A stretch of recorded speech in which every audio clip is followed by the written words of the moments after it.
A very good afternoon, ladies and gentlemen. Welcome for this very interesting session where we are going to be discussing the future of travel for the GCC. Before we get started, I just want to make sure that everyone is seated. Your phones are on silent mode because trust me, the next 1 hour is going to be really interesting because we are going to be talking about something that could potentially become one of the major travel hubs in the world, and what direction is it taking. So we've got a very distinguished panel to discuss that. So may I request everyone to take their seats. And now I'm going to introduce the distinguished panel who's going to join me on stage for this discussion. First, Her Excellency Fatma Al-Sairafi, who's the Minister of Tourism in Bahrain. Ma'am, can I please invite you on stage? So you can take the first chair. Thank you so much. Then we have His Excellency, Mr. Abdullah Al-Saleh, who's the Under-Secretary of Foreign Trade and Industry for Ministry of Economy for the UAE government. Thank you, sir. And last but not the least, His Excellency, Mr. Fahad Al-Hamiduddin, who's the Chief Executive Officer of Saudi Tourism Authority. May I please request him to join us on stage. Thank you. So as I was saying at the start, that this is probably one of the most interesting topics or subjects right now when it comes to travel and tourism, the GCC and the future of travel in this region. Now, before I open this panel and start the discussion, I just want to give a quick background of why this is such an important, exciting, and significant topic. Well, we all know that GCC has been an influential and one of the biggest important economic blocks of the world for the last 4 decades, primarily for its energy reserves.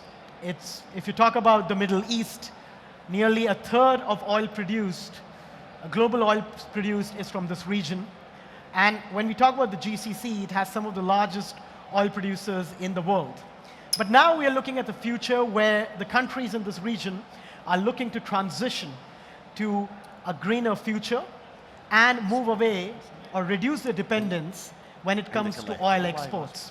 And that's why you see a flurry of activity that's happening in the region as the countries or the region adopt a new strategy to diversify their economies. And at the heart of that strategy is tourism, which will be one of the key drivers when it comes to this transition over the next decade or so. And that's what we are going to exactly discuss.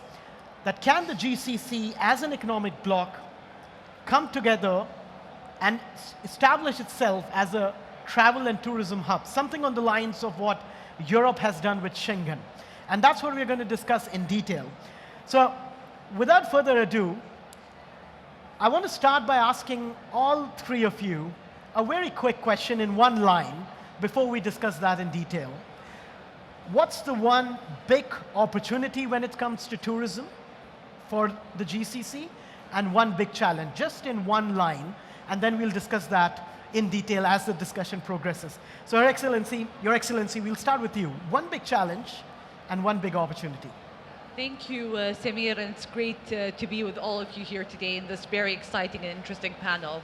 So to answer your question, one big opportunity that we see in Bahrain, and I'm sure that my colleagues will agree with me on this as well, is the co-promoting opportunities for our countries, not just as single destinations, but as a unified destinations, which will in turn increase tourism revenues and increase footfall in our countries. When it comes to the challenges, I believe that although there's a huge opportunity, maybe the challenge lies in how we can unify all of those great efforts that are happening in our countries to co-promote our countries as one destination. That's an interesting thought, and we'll discuss that in detail. Coming to you, Mr. Fahad. Saudi Arabia is at the heart of the action right now when it comes to tourism. So first, a quick word. One big opportunity from your point of view and one big challenge. I usually hate to disagree with the moderator because they end up giving me a hard time in the panel, but I'll still take my risk. I see only 3 opportunities. I see collaboration, I see innovation, and I see staying true to tradition. And I'm happy to expand on them all if the time allows. We will. And do you see any one key challenge? I really don't. You don't? Okay, Yeah. I'll come to you on that later. Finally, Mr. Al Saleh, from your point of view, where you sit, what do you see as the big opportunity and the big challenge? Actually, the opportunities, it could be a challenge, and the challenge could be opportunities also, as a space for a future potential. But what I think it's, if you look on opportunities, I can say that the disruption of technology in tourism sector, it's a big opportunity, but it depends how we utilize on this trend and how we adapt it in the sector. As a challenge, we have a vision to double the contribution of tourism sector in our GDP within the next 10 years. So it is a challenge for us, but we are working very hard to achieve it. Okay, so some very interesting points there. And I'll start with you, Your Excellency. One of the examples that comes to mind when we talk about tourism is, of course, Schengen and what Europe has been able to achieve under that.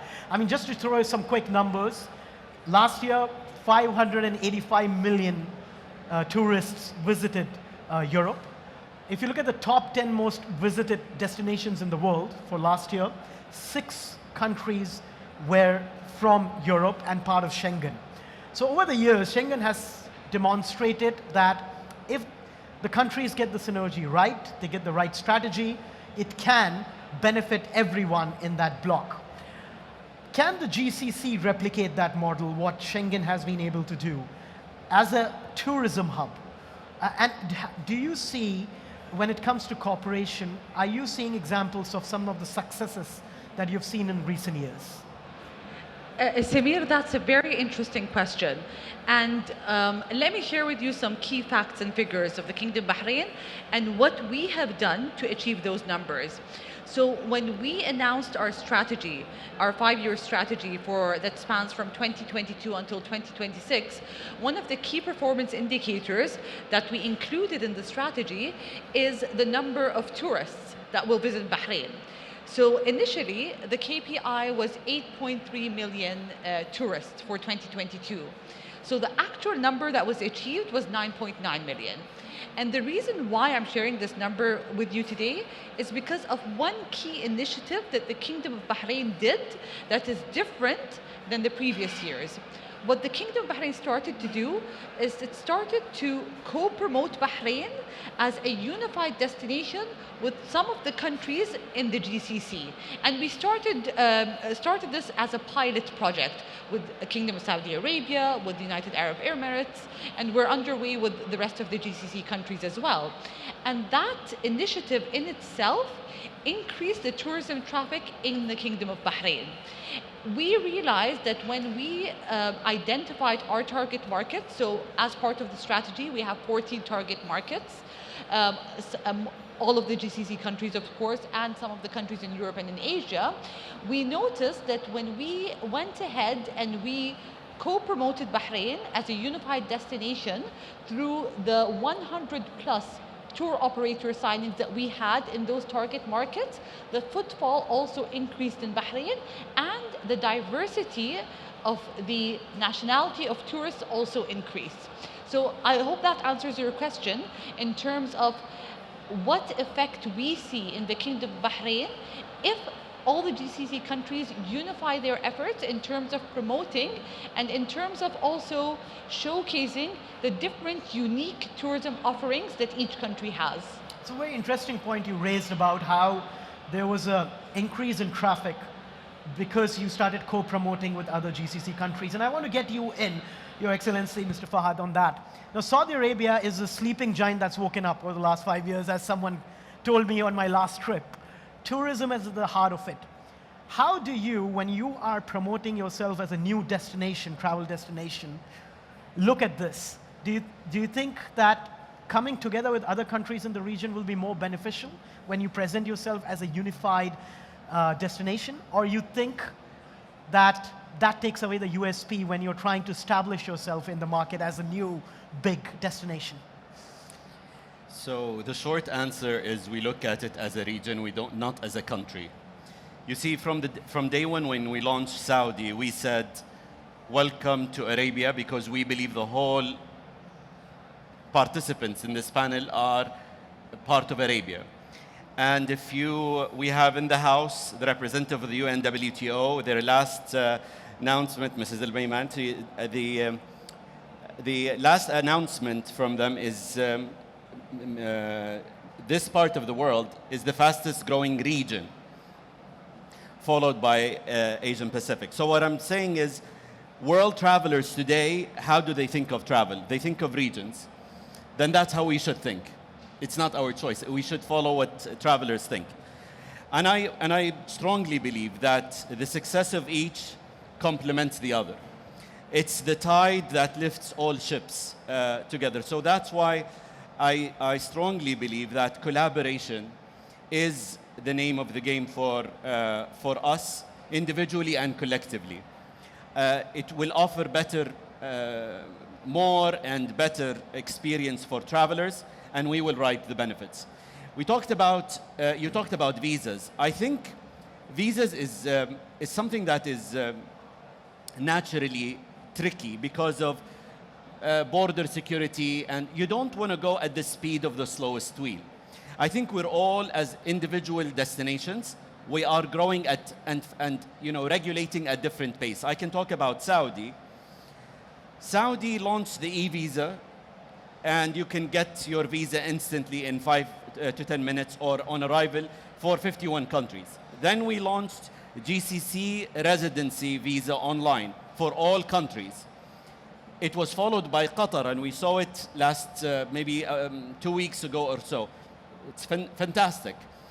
Then we launched the free visa, transit visa, 4 days, free visa for cruise, and I'm sure we will also reform.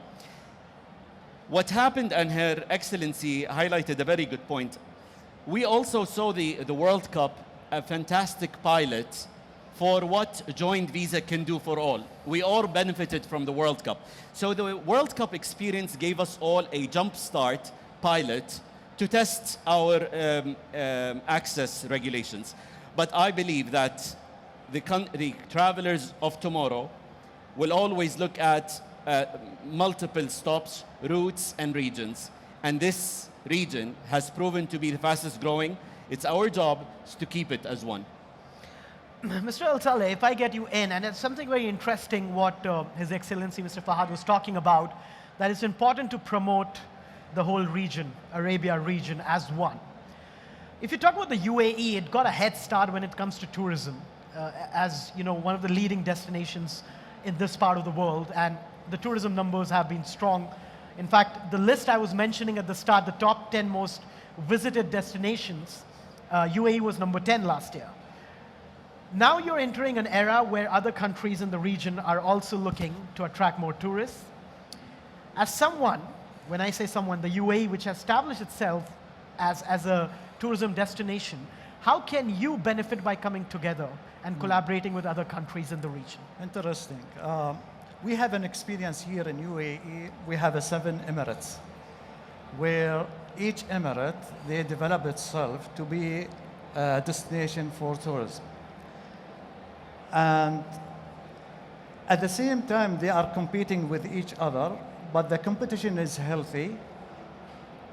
We see that the benefit of UAE in terms of the tourism sector, it is added value where I see that there is a diversity of attractions for the tourism.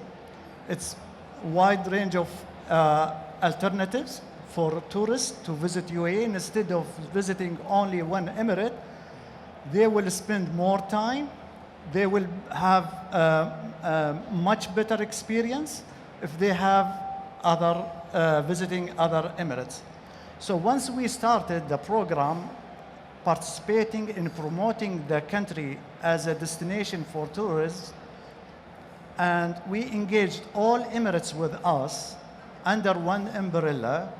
Each emirate has its own pavilion, unique program to attract tourists, in the end, we are benefiting the country and the contribution of tourism in the country. So now, on the GCC level, we have the same story.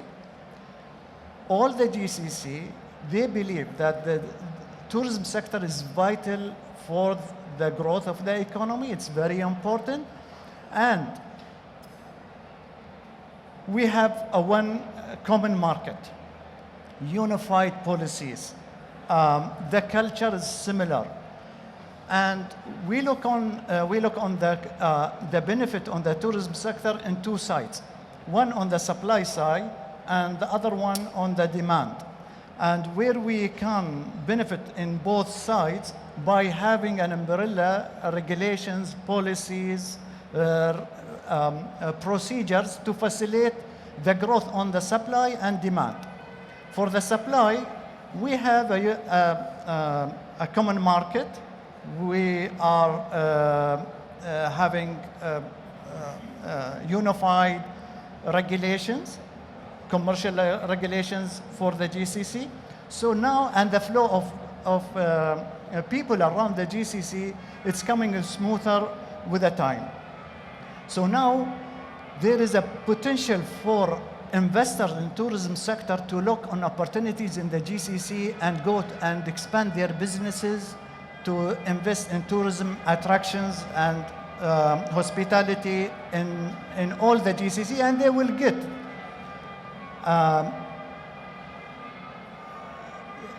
equal treatment as a national of this country or that country.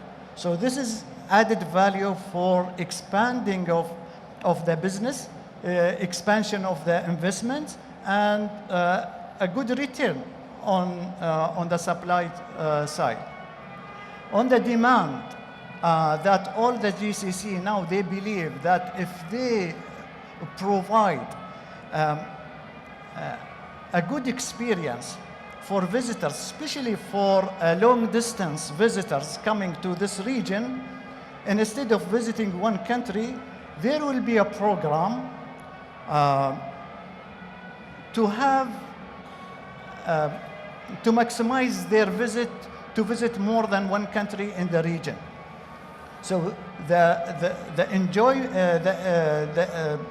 visitor will be more happier, more enjoyable by having the visits for several countries without restrictions, facilitation in cross borders, facilitation in having unified or one package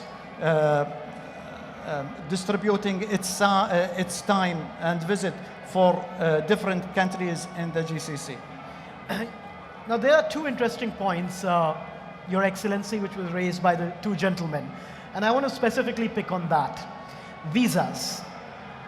As you were saying that the World Cup was a great example to show how the countries could collaborate. And we saw, countries like Saudi Arabia, which the hire card, which was, it was allowing visitors entry with hire cards. We saw that in the UAE. Can this be replicated on a long-term basis, where you have this unified visa? I know Mr. Fahad raised the point about security and border checks, but is this something that is achievable, do you think, if not in the immediate term, maybe in the medium to long term? So just as His Excellency had explained that the experience that the Kingdom of Saudi Arabia had in the World Cup, it acted as a pilot of what could be achieved when it comes to having a joint visas with all GCC countries, and it was a very successful one. Discussions have been taking place in regards to how we can achieve that. So we have been having, as the Ministers of Tourism in the GCC, those discussions, because we really saw the value that this can bring, not to each country independently, but all of us as well. We realize that all the GCC countries, for them to promote more effectively, are interdependent on one another. And just to answer your question, we see that happening very soon because just like people from abroad fly to Europe and spend a week or two in Europe, they tend to spend that in several countries rather than just one country. And I'd like to build on a point that His Excellency Abdullah has mentioned regarding how we are very similar in culture, yet there are very unique aspects as well. And I'd like to very quickly, Samir, share with you and the audience a quick story that just reflects the magnitude of having this joint cooperation and what it can do in the region. I started the conversation with mentioning that the Kingdom of Bahrain has been signing with different tour operators internationally and also co-promoting with other GCC countries. And I still remember last year in December, I was in Al-Ula. We were invited by His Excellency, the Minister of Tourism, Ahmed Al-Khatib, and it was part of the GCC ministerial meetings. And we were at the top of one of the beautiful mountains in Al-Ula. And I started having conversation with His Excellency and mentioned that, you know, we co-promoted Bahrain and Saudi, but I have yet to see a tourist that took that package, and I would love to hear their feedback on that. And we didn't get the opportunity to actually see that. And coincidentally, while we were there was an Italian couple. At the same time, me and His Excellency were there. And we started having conversation with this Italian couple. And I asked them a very quick question. So how did you get to know about Al-Ula? And to our pleasant surprise, they mentioned that we're actually coming to Al-Ula as part of the package that is between Bahrain and between Saudi Arabia. We just spent 4 days in Bahrain, and now we're spending 4 days in Saudi Arabia. And just to hear their feedback on the experiences that they had in the Kingdom of Bahrain and the experiences that they're having in the Kingdom of Saudi Arabia, and the depth of that experiences and the depth of them actually seeing how unique our cultures are, made me realize that these kinds of initiatives should happen across the board with all GCC countries. And that's when they also mentioned and highlighted, because we came to the region as part of this package, what we want to do now is expand our visit even further and visit the other GCC countries. So just that gives you in itself a very solid example to increasing the number of stays, especially when it comes to tourists that come from abroad in Europe or the United States or other countries around the world. It's very interesting, the example or the story you just narrated about the Italian couple who were visiting Bahrain and then came to Saudi Arabia. And that's why I want to come to you, a follow-up question, Your Excellency, Mr. Fahad, on that. I want to narrate a story as well. I went with a Saudi friend to Europe a few years ago, and we had gone to Netherlands, and we met a common friend introduced us to some locals over there, and we were having a chat. So my Saudi friend was trying to explain to them, he comes from Al Khobar, that he comes from Saudi Arabia, and the locals kept saying, where? Where? And then we eventually said, Dubai. Near Dubai? Dubai? Okay. Dubai. Then I know it's a different country. He tried to explain to them that Saudi Arabia is a different country from the UAE and Dubai. The point I was trying to make here is that in terms of perception, for a lot of people outside this region, for them, Arabia is one, so Saudi Arabia, UAE, Bahrain, maybe just one country. How do you change that perception globally? How do you change that, where, as Her Excellency was saying, that even though you are one region, culturally you're very different. How do you tackle that issue? So I would like, before I answer this question, I want to add something to what His Excellency Abdullah said. His Excellency said, the greater offering at a regional level is important for travelers. And he highlighted one segment, which is the long haul. If I'm going to go to that region, then I might as well visit more than one place. Check. But additionally, there are travelers that are on repeat. So we get a lot of spiritual travel, and they would like to try a plus that is different. once it's Bahrain, once it's UAE, and so on. Then you have the business travel, which is repeat, and they want to add a plus. So there are many reasons why people would want to go to multiple cities. Then you have cruise liners, and we have a great experience going from Dubai to Dammam, so we add a longer of. So there are so many opportunities to offer more for travelers if we collaborate. Collaboration, collaboration. The second, on differentiation. I think that's your point. I don't think people think of political borders, they think of cities and destinations. So the name of the game is not to differentiate Saudi from UAE. It is to show what is unique offering of that city and when, for who. And I think we started, I mean, Her Excellency talked about Al-Ula. I think Al-Ula is a perfect example of a destination that built its proper presence in the global map. We see Riyadh is on the rise. And I'm sure destinations will, I mean, we all heard about Neom, while Neom is, you heard about so many things. Sindala, the first island, is opening in 24. So I don't think it's going to be a difficult challenge, and I don't think our job is to differentiate Saudi from other countries. It's just to present what's unique about each and every destination. And just to follow up on that with you quickly, as you said that it's all about creating unique experiences within the region.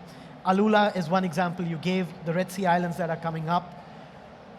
In terms of what the region has to offer, including Saudi Arabia, there are so many things that can be offered in the one package, whether it's the experience of the sea, the beaches, the mountains, and the hills.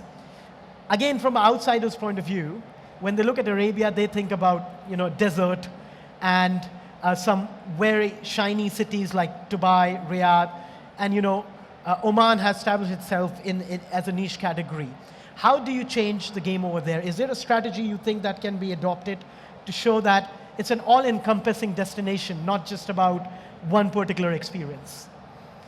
I think this is the usual job of destination branding.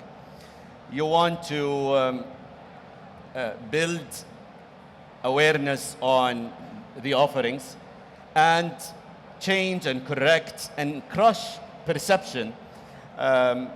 Yesterday, I was hosting dinner for Leo Messi and his wife, Antonella. So Messi came for the first visit to Saudi, and the second visit as a tourist, he decided to bring his wife and his kids. Voluntary choice of his.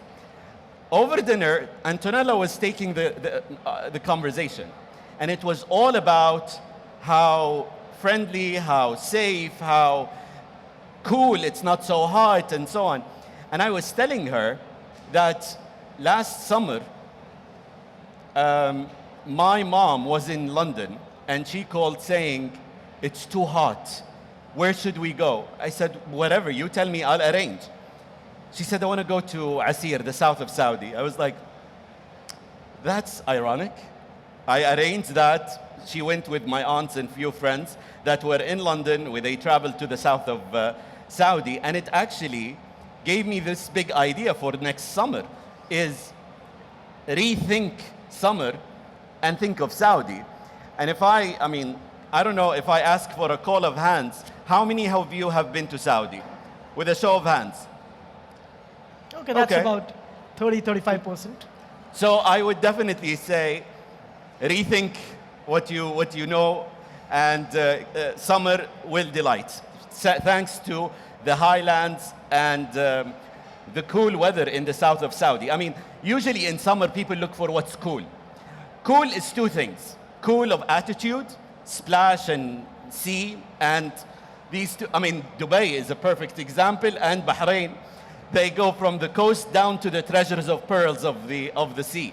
We have the mountains in the south. It's phenomenal. When it's burning hot on the beach, it's cool temperature in the highlands of Arabia, from Asir to Asir to Baha. So there is a lot to offer, and I think we're doing well. I mean, the growth so far is thankfully great, thanks to the partners that are with us. Our last year beat all numbers. We had record visitation, 93 million visits last year, 77 million domestic visits. Usually we say if the domestic tourism is healthy in any destination, it tells me that this is a sustainable destination for tourism. This quarter, we see growth for Umrah that is second to none. Our target was aggressive 3 million. We achieved 4.1. So whatever we're doing is beating the numbers and the targets set, which are already aggressive. Okay, that's quite interesting, especially the example you gave about your mother deciding to come from London. I think you'll hear a lot of stories like that, people coming back. Mr. Al-Salah, getting you in on sports and culture events. I mean, as Her Excellency was talking about the World Cup, so did His Excellency, and you were also mentioning that the World Cup really projected the opportunity. If we go deep, do you think, I mean, there are a lot of sporting events now happening in this part of the world. You have the Formula One, which all 3 countries are hosting. Saudi Arabia also had a big football tournament with the Spanish Cup that's happening. And you're increasingly seeing big international sporting events that are coming to this part of the world. Do you think sports and sporting events could be a catalyst to attract tourists in bigger numbers when it comes to the region? And is there synergies over there where the countries can come together and work as a package or something which could help boost those numbers? Absolutely. Now, we were talking about diversifying the economy by investing and expanding different economic activities. One of them is the tourism sector. But now, the potential that we see in the tourism sector, we have to look deeply to that sector and to diversify the activities and the attraction within the tourism sector. It's wide range of activities and policies that the governments of the GCC can develop to attract and to expand the opportunities within the tourism sector. As you mentioned, cultural or sports, there is a huge potential. I remember that during the World Cup in Qatar, all the GCC benefited, as His Excellency Fahad mentioned, all the GCC benefited from the teams. Some of them, they came to UAE, they trained their team, they prepared themselves, some of them in Saudi Arabia, some of them in Bahrain and other countries. We benefited also from that event by organizing an event here in UAE, talking and invited all the investors in sports. We organized an event here just to focus on the sport as a new economic sector for growth. A lot of opportunities around this sector. So if we are talking about the potential economically in attracting big events in sport for the economic growth, mainly you are attracting people, hosting people. You are building a cluster around these events. So definitely what I see that the fans of sports events around the world, huge, much bigger than many other events.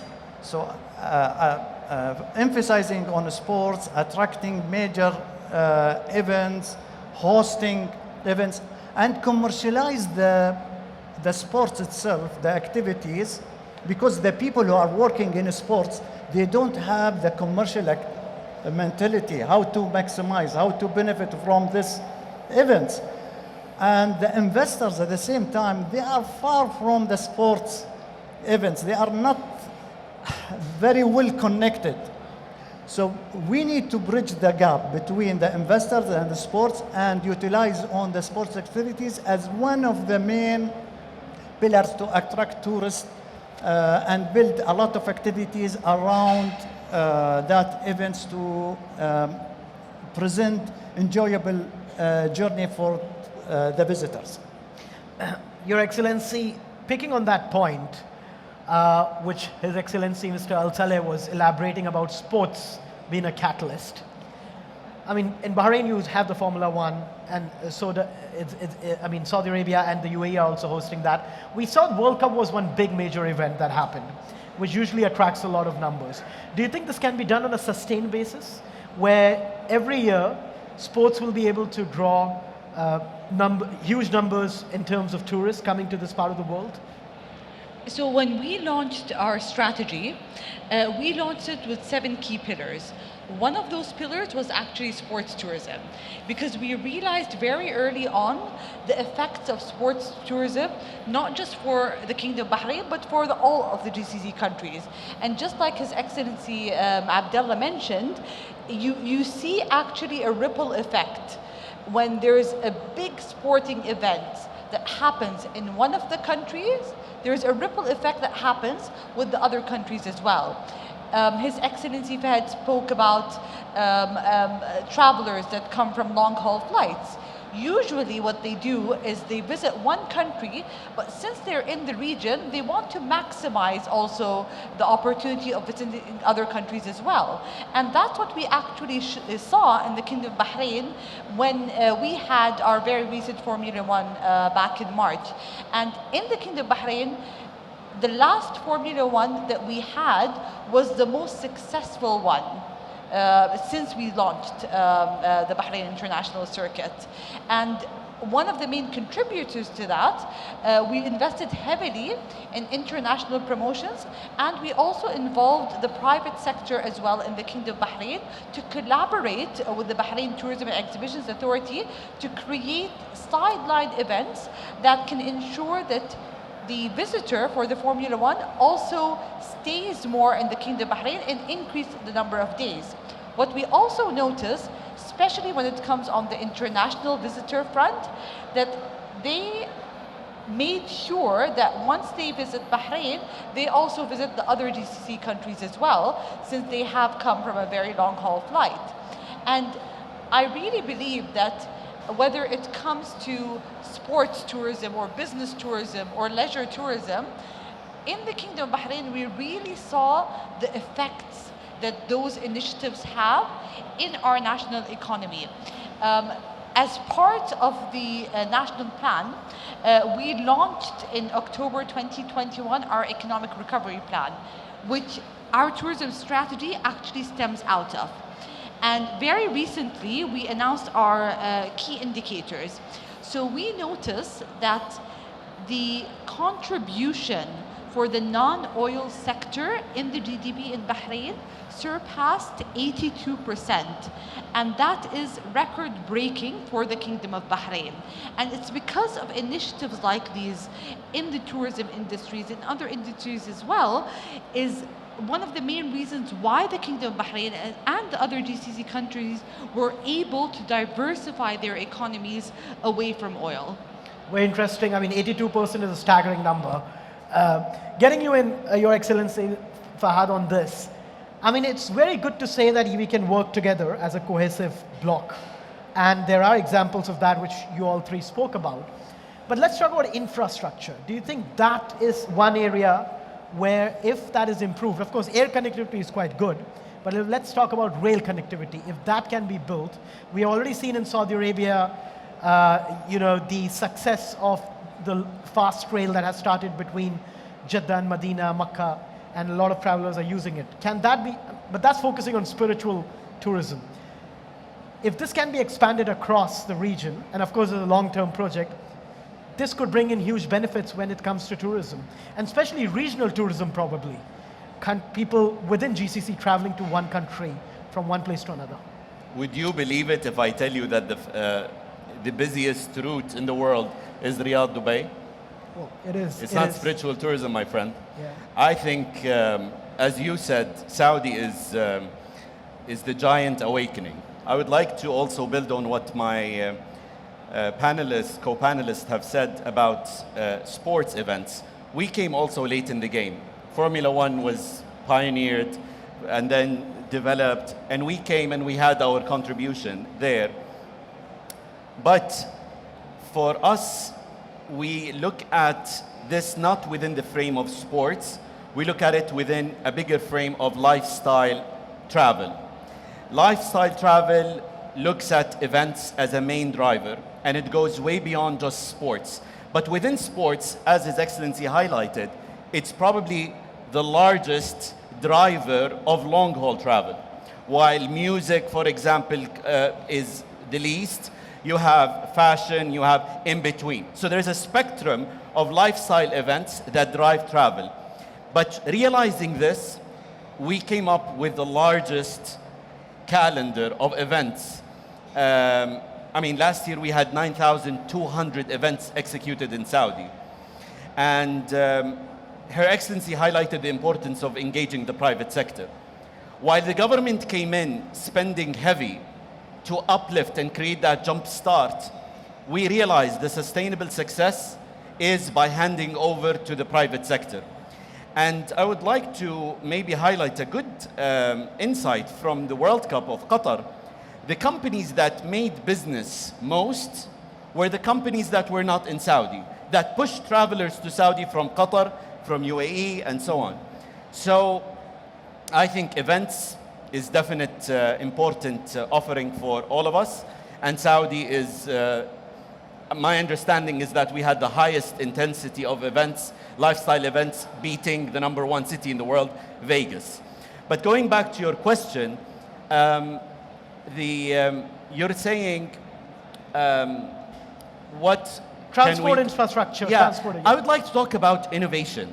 Maybe, honestly, we have a unique opportunity in this region. Maybe I'm the oldest on the panel. This is why Saudi Arabia has lead. Saudi Arabia jumped 2 generations. That's why we're going at speed of age, dynamism, energy, creativity, all of it. All that translates into innovation. Our colleagues started tourism and they have innovated in beautiful resorts and beach experience, lifestyle. Look at, I mean, the example, we are now in Dubai. We all see how much was created with very little resources. Today, we have financial resources, we have young government and leadership. Innovation should be a natural outcome. And I see that our past performance is a testament to what will come. In Saudi, our role, we're building now giga projects. In all honesty, these are giga responsibilities. If we don't build, beautiful, unimaginable experiences, but sustainable too, then we are not learning from the world. So we have to be sustainable going forward, we have to innovate, and I think we have all it takes. Last point I would like to highlight, and I talked about tradition. I have been on so many panels. Never in my life a panelist poured water for me. This fine gentleman, His Excellency, he poured water for me. This is the true Arabian hospitality. This is what we need to preserve. The world is looking for hospitable nations. We are the natural address of that. China is the coming back to the market. China is looking for a warm welcome from the world post-COVID. We are the destined region to host them best, amongst many other travelers. Well, it's interesting you spoke about innovation. And as you said, that there's an opportunity here. And that's where I want to bring in His Excellency Mr. Al Saleh on that. There is a unique opportunity here for the region, and as you spoke about the various facets, whether it's sports, whether it's business, whether it's creating new destinations which are unique in their own sense. But also at the same time, there are other blocks, tourism blocks that are emerging in different parts of the world. How important is time over here? How important is time to do this in a timeline or in a time-bound manner? And what do you think are the tangible targets that can be achieved, given what you have seen in some of the examples, whether it was the Qatar World Cup or the sporting events that are happening? Where do you see that over the next decade or so? It's not my personal view, but it is set by strategy approved by ministers of tourism in the GCC. They meet regularly, twice a year.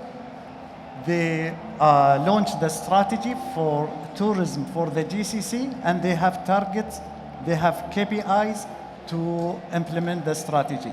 So we are in advanced stage where we see our vision, where we see the targets, and we know exactly the challenges that are facing to achieve these targets. So now we have a unified strategy for the tourism in the GCC. We have an agreement that we need to increase the contribution of tourism sector in the GDP for the GCC. We have a target how to increase the employment of the GCC nationals within the sector. We have a target on increasing the competitiveness of tourism sector and to emphasize on sustainable tourism sector. We emphasize on focusing on the culture and heritage treasures that the GCC countries have. And there are a lot of common and agreement between the GCC where we need to reach. And also we have an agreement within the GCC where how we promote the GCC as a unique destination for tourists by launching a new application and website that promote all the destination attractions within the GCC and promote also the unique events within the GCC. And how we go and participate in events such as this event and other countries under one umbrella for the GCC. So I think it's the vision is there, and again I'm emphasizing that it is part of the comprehensive vision for the GCC. That we believe that we have one destiny, we have one goals and one vision, and the tourism sector is only one sector that will lead for the comprehensive growth for the whole GCC. As His Excellency was saying that tourism is going to be one sector that's going to play a key role.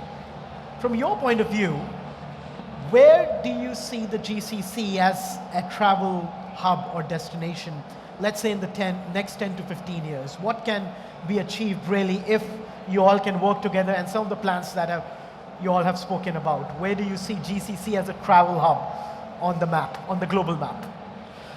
So, Samir, all the GCC countries have started working together a long time back.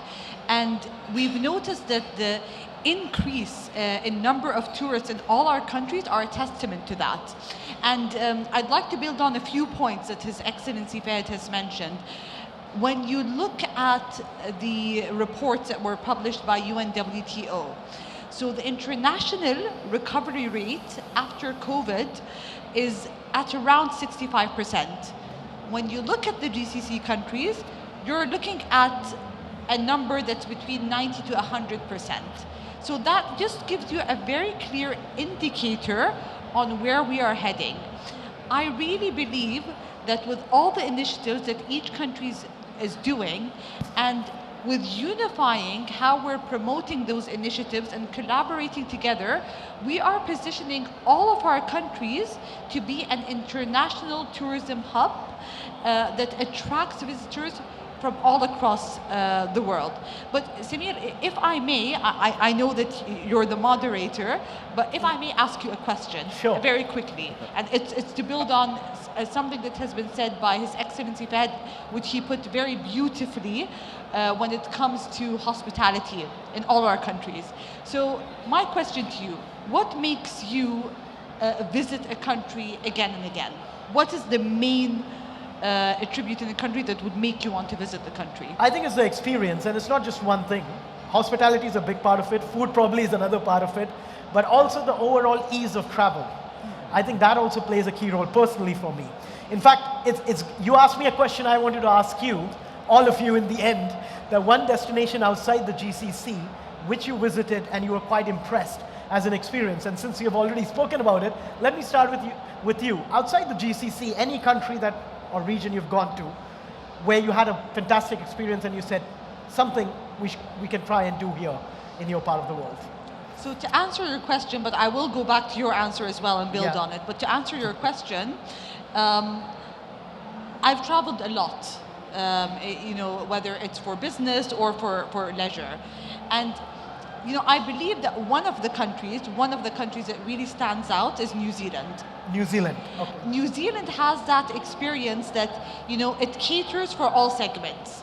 Whether you're an adventure traveler, whether you're a leisure traveler, whether you're a food lover, or whether you're looking for cultural experiences.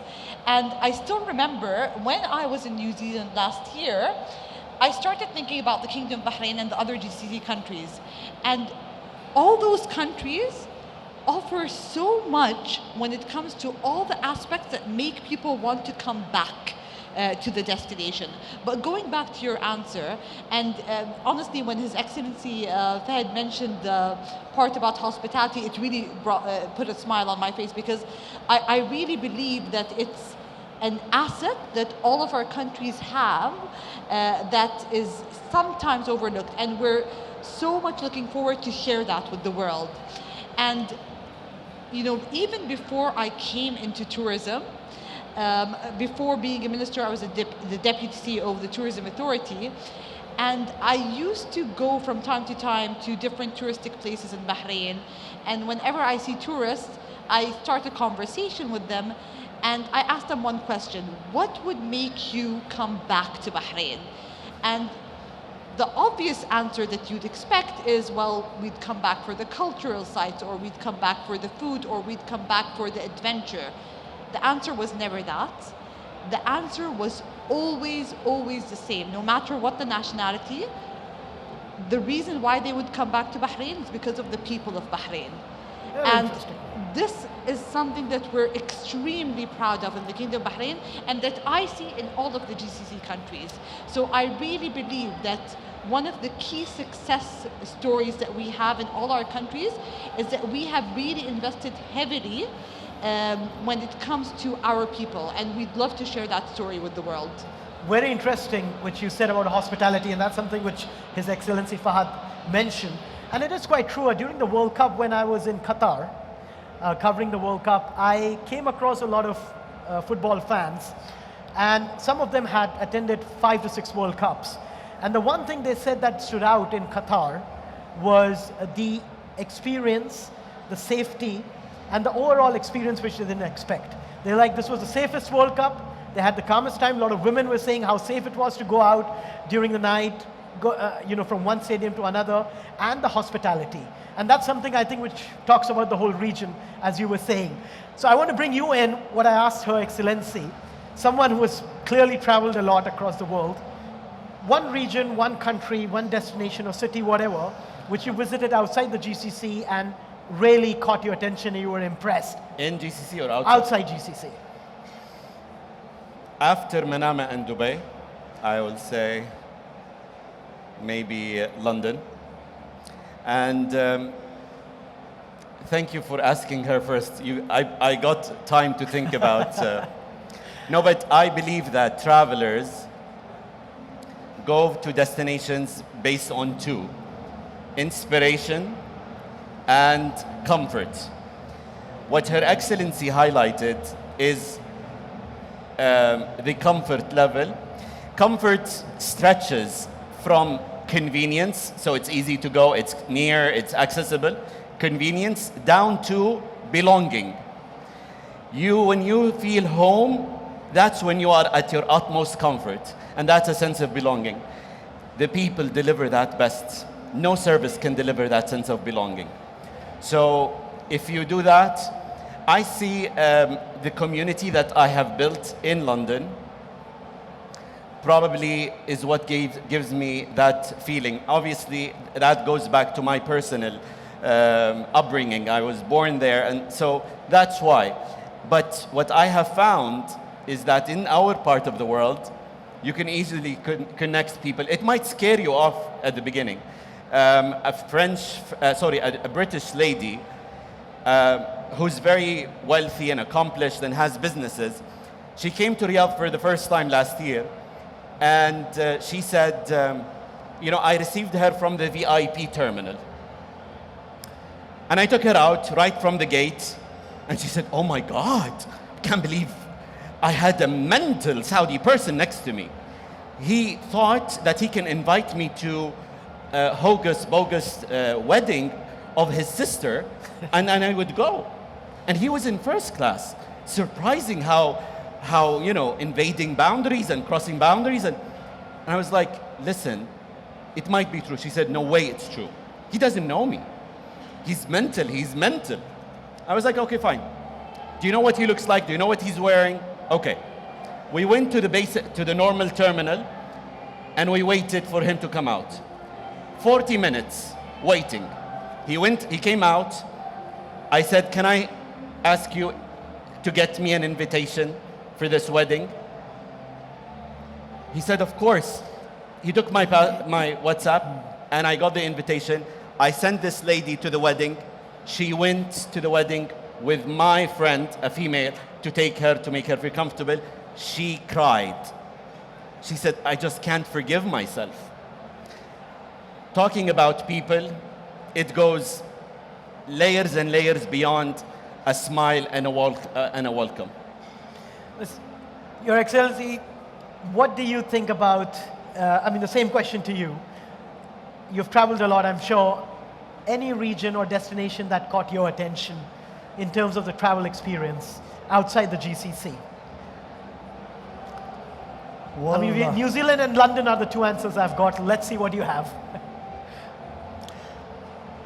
let me tell you something. I think if I want, as a personal, would like to visit a destination, I would like to see a destination where it was very attractive for tourism, but because of the war and the conflicts inside that country, destroyed the tourism sector. I'd like to see or to visit this country after rebuilding it, after recognize the impact of that conflict on their sector, unique tourism attractions, and I would like to see the peaceful in that country and the tourism coming back to that destination. And I can mention many destinations around us here. Yemen is one of them, Syria, and many other cities. This is what I would like to see in near future. That's interesting, Syria and of course Yemen. We've got only 4 minutes left, so the final question to you all, and I'll start with you for the last word. Can I? Sure, I sure. have to say, beautiful answer, and maybe that's why I always loved Beirut. Yeah, Beirut. Even more than London. Now I remembered. Yeah.